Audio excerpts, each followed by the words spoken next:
With AI, quantum computing, biotech, I think the race for technology is definitely on. But can governments move fast enough to lead, or will outdated systems hold them back? And so this session, what we're going to do is we're going to dive into the urgent need for policy innovation, for stronger public-private partnerships, for bold leadership to ensure that there is not only ethical innovation, but also global influence, national security as well, in an era of disruption. So for this conversation, we'd like to welcome onto our stage Baroness Gustafsson of Chesterton, CB, Minister of State for Investment and HM Treasury, Department for Business and Trade and HM Treasury. Baroness Gustafsson was appointed the minister jointly in the Department for Business and Trade on the 10th of October 2024. Prior to entering the government, she was part of the team who founded Darktrace in 2013 and brought its AI-powered cybersecurity solutions to the market. And joining her and anchoring this session is Keshav R Murugesh, Group CEO, WNS, and of course, as we know, he's spearheading its growth as a digital-led business transformation and services partner to more than 600 marquee clients. Over to both of you. I'm sure this is going to be a wonderful conversation. Thank you very much, Minister. So how's the Josh here? Wake up, everyone. I didn't hear much clapping at the last session, and we expect to see lots of energy and, lots of clapping from after this session. We have a very special, guest in the house today. She's flown all the way from London, arrived only this morning. She said that she was a little tired earlier, but she's completely energized and ready to answer all the tough questions I have for her, as well as any that you might want to ask as well. So without further ado, so when British Prime Minister Keir Starmer introduced the role of the investment minister in October 24, he said, "We are upgrading the Office for Investment to ensure it is fit for purpose and has the capability it needs to make the UK the first choice for investment and the best place in the world to do business." Now you know why you have this lady here on the stage. Well, he couldn't have found a better person to head this Office of Investment than our guest today, Minister Poppy Gustafsson.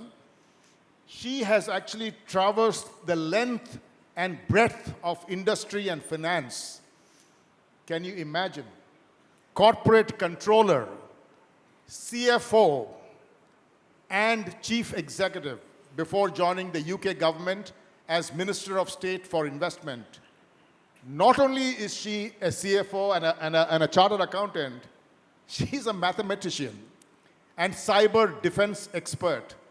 You heard this before, but she co-founded Darktrace in 2013, and this organization delivers proactive cyber security for enterprises.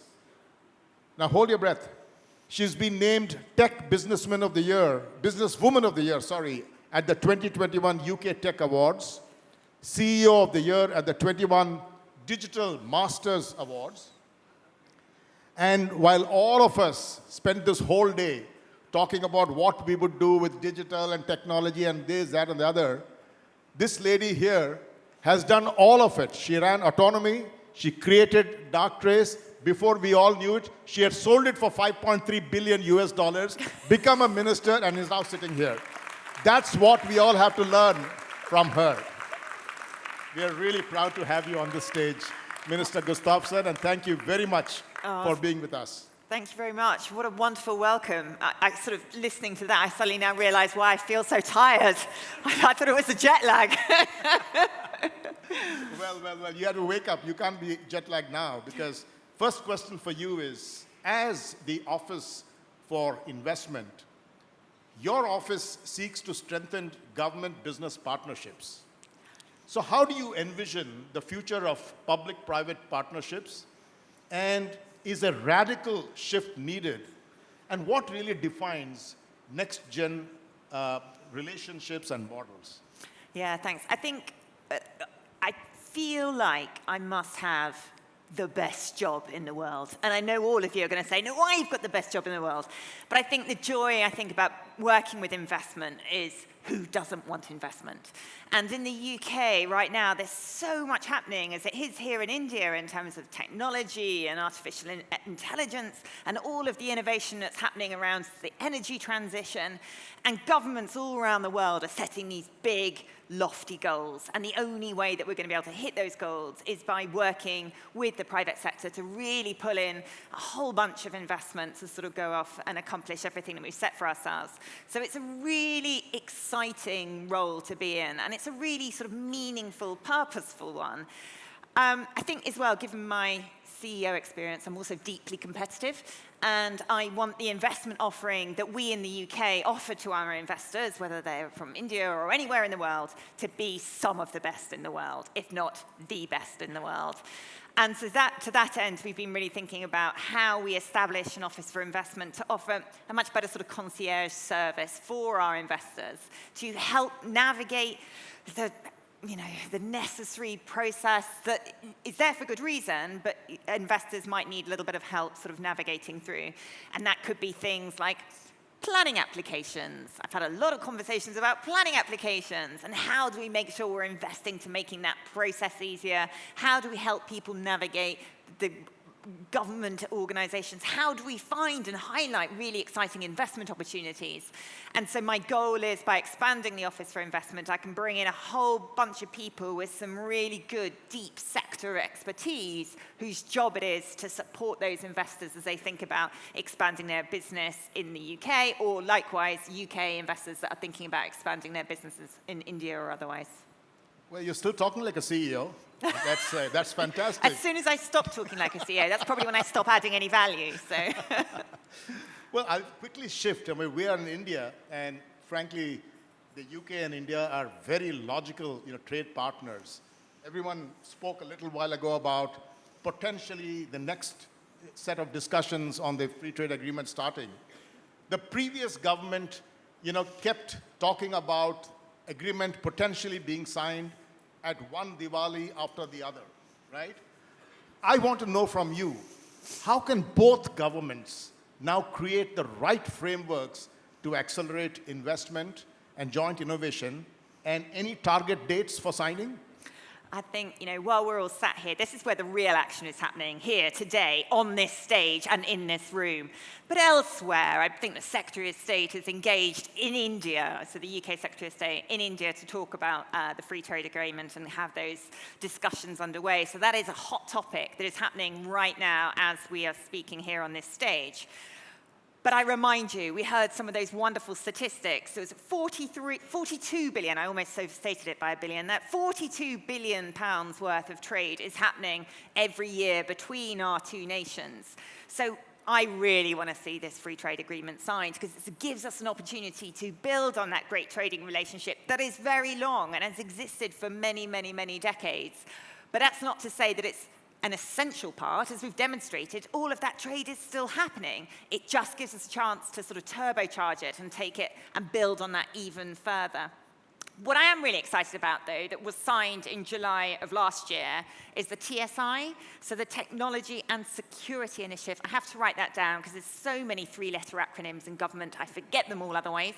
But this one I am really interested in, because it's how do we collaborate on those key sectors that are of interest to both nations, and that's things like artificial intelligence that we heard so much on the panel before, cybersecurity, which obviously I'm incredibly interested in given my background, and how do we collaborate in terms of innovation and access to skills and ideas and initiatives to sort of really get some of that off the ground. So yes, there's some live negotiations happening with the FTA, but that's not to say that that's the only place where collaboration is occurring. And I think all the time the UK and India is working together to sort of help build that trading relationship and go and solve really complicated problems using cutting-edge technology. Well, looking forward to that. We've also had this fantastic relationship, which is relevant for this audience because for us, everything is about the talent that we produce. But the reality is 30,000 of our Indian students land up in the UK each year and are educated there and obviously are looking for great experiences, great learning. And therefore, my question to you is, how can we leverage this model further, to improve the current imbalance in student exchanges? Because we don't have enough British students coming into India, and we actually think that if that happens, there could be a much longer friendship. So what can we do to drive further business friendships, business opportunities, as well as cultural understanding between the two countries? What are you going to do about it? Yeah, and I think it's a great point because, we love having your brilliant, young, ambitious, sort of tech-hungry students coming over to the UK, and sort of 30% of the visas that the UK issues is to Indian nationals. But I'm here, and honestly, the mood is electric. Like the buzz in the air, you can feel the energy and the vibrancy of the economy, of the innovation. Like it's a really exciting, dynamic place to be. So in terms of what I'm going to be doing, I'm definitely going to be telling everyone sort of what an amazing experience I've had here and encouraging people to come and see for themselves. But I'm only one person, and there's only so much I can do. And so on a government-to-government level, there's also initiatives to make sure that we have got an exchange that is going both ways. And we've got a young professional visa scheme that operates between our two nations, where young Indian students can come over to the UK, or vice versa, UK can come over to India as well. And I would strongly encourage all of us in the room to think about where those relationships exist and where we can encourage people to sort of participate in that, because there's so much innovation and ideas happening between our two nations. It's only those people-to-people connections that really allow the shared collaboration. And we see it work really well, where people have studied across the universities in the two nations. They then take that back and form a little bit of a connection to that. So we really want to build on that. That's a great long-term vision. Thank you very much for that. So, you've got the UK's Code of Practice for AI Cybersecurity. And how do you think governments and businesses can now collaborate to ensure secure and ethical innovation, particularly in light of the initiatives around this code? I love this. And I think AI is such a really interesting opportunity for governments because it forces them to think like a startup and a business. Like there is no set answer.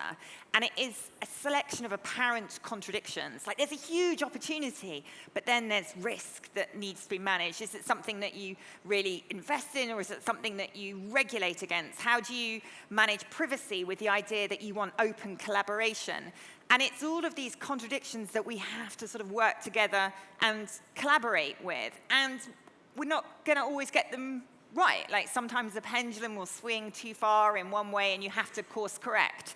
And the only way that you can do that effectively is by chatting to your peers and collaborating and learning from others what they've done and what they've seen work and what they've seen not work, and make sure you don't make the same mistakes of the past, but also being really adaptive and responsive and thinking, okay, right, well, what's the role that the regulators play? How do we create a safe framework that consumers' interests can be protected and you're securing all of the data, but allow AI innovation to occur without government getting in the way and sort of mandating it?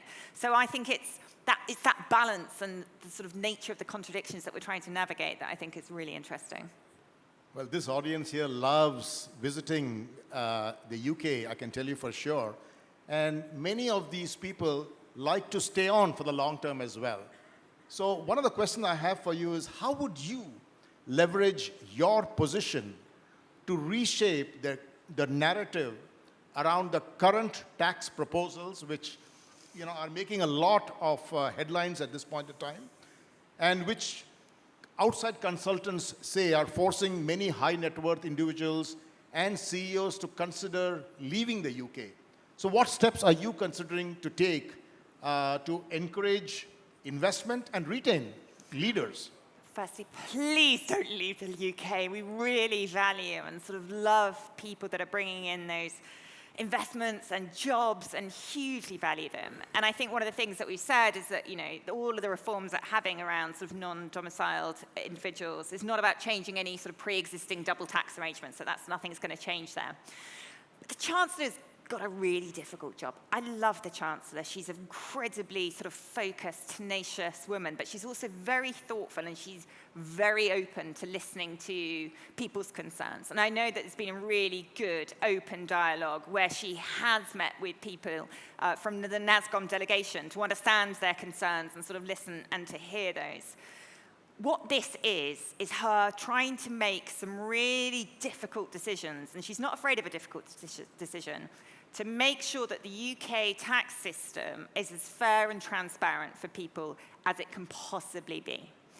What this is not is in any way a signal that we don't really love and value and cherish the international nature of the UK and the way that we are able to draw this incredible talent. And people come to the UK to set up subsidiaries and invest in the communities and create jobs. That is something that is really hugely valued. And I think making sure that we continue to demonstrate that in other ways, whether it is things like the senior CEO delegation that came over in January that was met, or whether it's other opportunities to bring representatives from our two nations together, I think the message is we really value that investment. We want it to continue for the long term. That's very straightforward and very constructive. Thank you, Minister, for that. Are you ready for our rapid fire round? I'm so ready. Okay, then the top UK food export you would like to promote? The top UK food export. Food export. What would you like to export to India? Oh, custard creams. Custard cream, a great choice, I must say, my favorite. The one blind spot governments must guard against when it comes to technology. Oh, I love this. So we really focus on building technology infrastructure, which is great, but we also need to focus on consuming technology and how do we use it and create a sort of technology ecosystem. Great answer. If you could forward one policy with the swipe of a finger, which one would it be? Tech adoption in government. And the top attribute you would like to bring to the reimagined public sector workforce? Swagger. Well, in A Dark Trace, you mentioned that you interacted a lot with geeks and spooks, you said, in the room there. Yes. So who was smarter, the geeks or the spooks? It's like saying, who's your favorite child? You have to choose. This is a tough audience. I think anyone here will know this. It's for me, innovation is that really exciting intersection where technical capability meets with a creative application or a new problem. And where that creativity and engineering skills ram together, it's that sharp edge that is true innovation. And I think only by having a mishmash of different people with very different perspectives are you able to sort of turbocharge that innovation. Minister, we're out of time, but thank you very much. It was a wonderful interaction, and we learned a lot. Thank you. Thank you.